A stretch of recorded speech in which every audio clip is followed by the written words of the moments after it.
Greetings, students. Chef Chelius here at the Academy of Culinary Arts.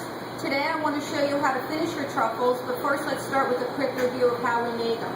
Our recipe is 12 ounces of heavy cream, 1 pound, 11 ounces of dark semi-sweet couverture chocolate. We want to make sure that that is chopped very, very small, and 4.5 ounces of soft butter.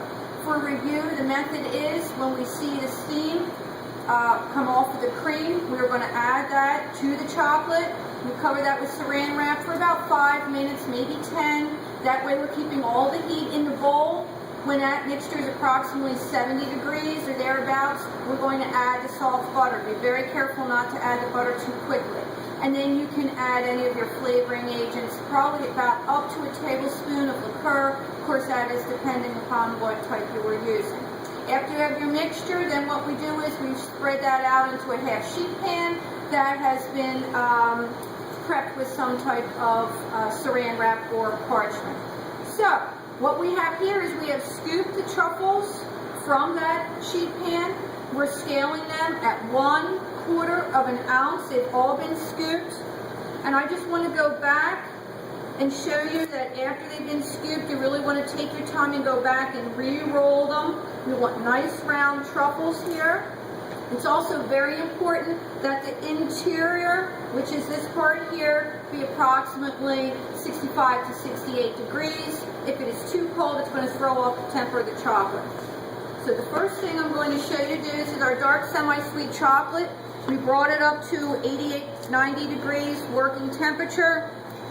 For this particular type, which is in school here, we're using a Callebaut chocolate from Belgium. Okay, so what I want to do is just dip these chocolates in. Ideally, I would have a chocolate fork, but this will work fine. And I place the truffle on my chemise rack. You can see here that I don't have excessive chocolate.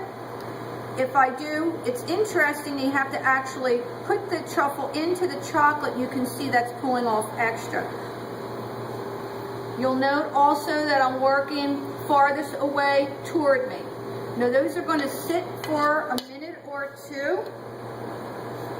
And then I'm going to move them.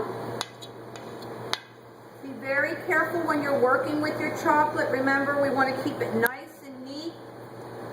Keep the bowl free of any type of chocolate that's going to harden on the edge.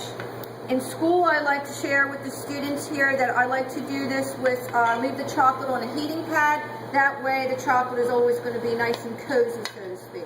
Then I take my fork and I'm going to move it down the chemising rack very carefully.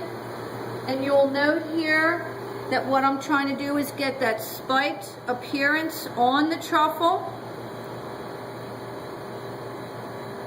This is an interesting technique because if you work the little truffle down the chemising rack too quickly, too much of the chocolate will come off, and then you'll be exposing the interior, which is not correct. Conversely, if you do not do that, then what will happen is the truffle would adhere to the chemising rack. So you really have to do 2 or 3 at a time and then go back and roll. So that is a spiked finish.